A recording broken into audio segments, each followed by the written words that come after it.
75 साल हो गए बोलते हैं, फिर भी आज हमारा आदिवासी समाज इतना बिछड़ा हुआ क्यों है? सोचने की जरूरत है, थोड़ा तर्क शक्ति लगाए। आज हम अभी ऐसे लड़ते रहेंगे तो हमारे आने वाले बच्चों के लिए क्या बचा के रखें? आज आप देख रहे होंगे इस देश में इतना बड़ा षड्यंत्र चल रहा है आदिवासियों को खत्म करने के लिए। एक आरएसएस नाम का संगठन काम कर रहा है, सुने हो नाम? हम आदिवासी है भाई, हमें आदिवासियों को आदिवासी रहने दो ना। क्यों वनवासी बोल रहे हैं? कि हम वनवासी है कि आदिवासी है? तो ये बोलना सीखो, लोगों को जवाब देना सीखो।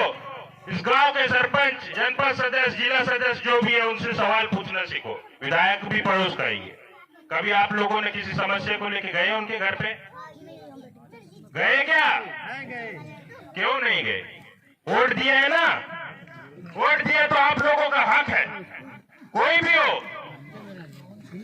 आप लोगों का हक है कि उनका जब बुलाए जब आना पड़ेगा कि उनसे कि आप लोगों ने वोट देके उसको जिताया है, वो जनप्रतिनिधि है। आप जिस जनप्रतिनिधि को जिताया है उनको कभी भी आधी रात को हो तो तत्काल आप लोग उनको बुलाइए कि हमारे साथ ये समस्या है। और यही काम आज जयेश कर रहा है, इसलिए लोगों को तकलीफ हो रही है।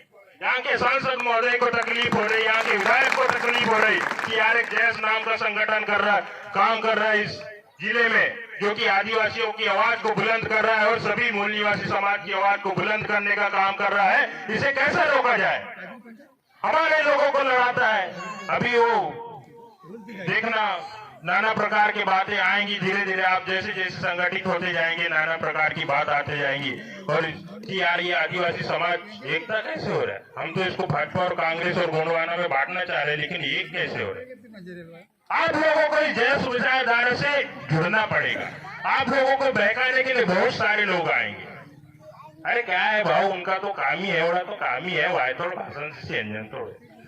लेकिन उनकी सोच विचार हिम्मत खुद रो नंजी को ने सबसे ज्यादा अन्याय अत्याचार आदिवासी समाज पर वो भाड़ी आया था। सोचेगी कि हम किसी पर थोप नहीं रहे जबरदस्ती, एक सोचने की। आज यहाँ पे जो किसान महापंचायत करवा रहे हैं इसमें तो पूरा फर्क पड़ा होना चाहिए, लेकिन आप इतने ही लोग आए हैं, क्रांतिकारी लोग हैं, इतने ही हमारे लिए 10,000 लोगों के बराबर है। क्योंकि कि आप लोग क्रांतिकारी है और आज बैठ के हमारी आवाज को सुन रही है, हमारी विचारधारा को आप लोग पहुंचा रहे हैं। आप घर जाके और 10-10 लोगों को समझाइए। ये मत होन मनी अंकित भाई रोनन जी कहले हो गोंडवाना वाला वासी है, ये हमारे समाज की निशानी है, किसी पार्टी का गुलामी नहीं है। और इस बार चुनाव में आप लोगों ने देखा होगा, पंचायत चुनाव में सब लोग पीला गमछा डाल के आ रहे थे। क्यों? क्योंकि कि वो लोग समझ रहे हैं अगर हमें आदिवासियों के बीच जाना है तो हमें पीला गमछा डालना पड़ेगा। ये मजबूरी पैदा कर दी है। और ये मजबूरी किसने पैदा की? इस जयेश ने पैदा की है साथियों। इस जयेश ने इस समाज का पढ़ा लिखा युवा है, वो आज अपने हक अधिकार की बात स्वयं करने लगा है। पहले हमको कलेक्टर के पास जाना पड़ता था, तो कोई नेता के पास जाना पड़ता था, साहब कलेक्टर से मिलवा दीजिए, 100 के ले जाना पड़ता था किसी बात को लेके। तो किसी यहाँ का साइड में 1-2 नेता रहते ही होंगे, है कि नहीं, उनके पास पहले जाना पड़ता था, फिर वो कलेक्टर से मिलाता था, है कि नहीं, कि चलो कलेक्टर से। लेकिन आज हमारे समाज में हमारा ही भाई पढ़ लिख के आज इस काबिल बन गया है कि उसे अगर कलेक्टर के पास भी जाना पड़े तो अपनी आवाज को बुलंद करने के लिए जयेश के माध्यम से सीधे जाता है साथियों।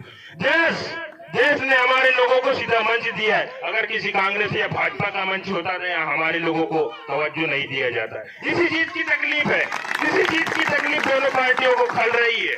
और सीधा बोल रहे हैं हम तो, क्योंकि कि हम अभी नहीं, ये आखिरी पीढ़ी है। आप दिल दिमाग कान खोल के सुन लेना और सोच भी, तर्क शक्ति भी लगाना। हम बोल के जा रहे हैं इधर मरंसी बनी जाके किन्नर वन की तरह। ये आखिरी पीढ़ी है जो हमारे समाज को बचाने का काम कर रही है, नहीं तो हमारे आने वाले जो छोटे छोटे बच्चे लोग हैं इनके लिए कुछ नहीं बचेगा। तो इसे कि हमें खत्म करने का षड्यंत्र रचा जा रहा है। यहाँ से दूसरा व्यक्ति आके यहाँ पास में ही रेत कौन ले जा रहे? दूसरे लोग ले जा रहे क्या? हम मावा नाटे मावा राज की बात करते हैं। हम हर गांव में जा जाके यही बोल रहे हैं कि मावा नाटे मावा राज तथा न यार तो बहुत तक भाई अपन तो नाटे एकता मंदा जब तो तक ना अपन आपस में लड़ते हैं यार। वो लोग यहाँ से करोड़ों रुपए कमा के ले जाते हैं तो अपन लोग क्यों नहीं कर सकते? बड़े पावर है आप लोगों को, ये ग्राम सभा की पावर है। आप लोग निर्णय करोगे, अगर आप लोगों ने निर्णय कर लिया, इस ग्राम सभा की पावर को बता दिया, तो कलेक्टर भी यहाँ से बिगर परमिशन के आपके गांव में अंदर नहीं आ सकता साथियों। 100 डायल को फोन लगा देते हैं, वो आ जाता है, उठा के ले जाता है और वहां जाके कुछ पैसों में सौदा करके वसूली करके छोड़ भी देता है। तो कहीं ना कहीं हमारे समाज की बर्बादी है। पहले क्या होता था, एक मुकदम व्यवस्था होती थी कि पुलिस वाला भी आता तो सबसे पहले पटेल के यहाँ मुकदम के यहाँ जाता था, लेकिन धीरे धीरे वो व्यवस्था को खत्म कर दिया। हमारे लिए पूरा संविधान हमारे लिए बना है। इसी के कारण आज हम पंच भी बन पा रहे, सरपंच भी बने और जिला सदस्य भी बने और विधायक भी बने और सांसद भी बन रहे। लेकिन अगर वही संविधान खत्म हो जाएगा तो कभी बन पाएंगे क्या? अरे कभी सरपंच, जनपद और पंच बन पाएंगे क्या? नहीं बन पाएंगे। आप हमारे पढ़े लिखे युवाओं के साथ बैठिए, बुजुर्ग लोग भी बैठिए, आपस में चर्चा करिए, जैसे कि अब सोने का टाइम नहीं है। ये समय है हमारे समाज को कैसा बचाया जाए, क्योंकि बार बार मैं आप लोगों को कम से कम 10 बार बोल चुका हूं कि हमारे समाज को खत्म करने का काम कर रहे हैं। हमारे लिए हमारे महान क्रांतिकारी भगवान बिरसा मुंडा, रेंगा कोरकू, टंटे भील, हमारे पूरे क्रांतिकारियों ने अपनी जान गंवा दी है साथियों, लेकिन हम हमारी आवाज भी नहीं बुलंद कर सकते क्या? अरे हमारे हक अधिकार की बात कर सकते हैं कि नहीं? अगर आपके गांव में किसी प्रकार की प्रॉब्लम हो तो आप किसको बताओगे? आप लोगों ने सरपंच चुना है, उसे बोलोगे कि नहीं? अरे पूछोगे कि नहीं? अरे पूछे की किट के ले कई पर किसी बात की। जब हम हमारे व्यक्ति को कुछ नहीं बोल सकते तो दूसरे लोगों की तो बात दूर। पूछे की किट के ले भाई, पूछे की किट बड़ी से कि नारी शक्ति माइनल बहुत जिम्मेदारी है। नहीं, नारी शक्ति एक ऐसी शक्ति है जो नारी आज इस जो भागीदारी ऐसे जा रही है, राजनीति में भी नारी शक्तियों को आने बहुत जरूरी है। आज आप देख रहे होंगे हमारे नारी शक्तियों पर इतना अन्याय अत्याचार क्यों हो रहा है। बैतूल जिला एक आदिवासी बहुल जिला क्षेत्र था, परंतु वहाँ की जमीनों को, हमारी माँ बहनों को, जो हमारी बहन बेटियां होती है, उन्हें बेला फुसला कर उनसे शादी कर लिया जाता है और धीरे धीरे उनको स्लो पॉइजन दिया जाता है। उसकी जमीन, जो जमीन रहती है हमारी आदिवासियों की जमीन, वो खरीद लेते हैं और धीरे धीरे उन्हें स्लो पॉइजन देकर मार दिया जाता है साथियों। फिर वो जमीन किसके कब्जे में हो जाती है? उस व्यक्ति के कब्जे में होती है। ये रियलिटी बात है। आज अपने पास इतनी सारी जमीन है, कुछ दिनों में ऐसा रहेगा कि हमारे पास कुछ जमीन भी नहीं बच पाएगी।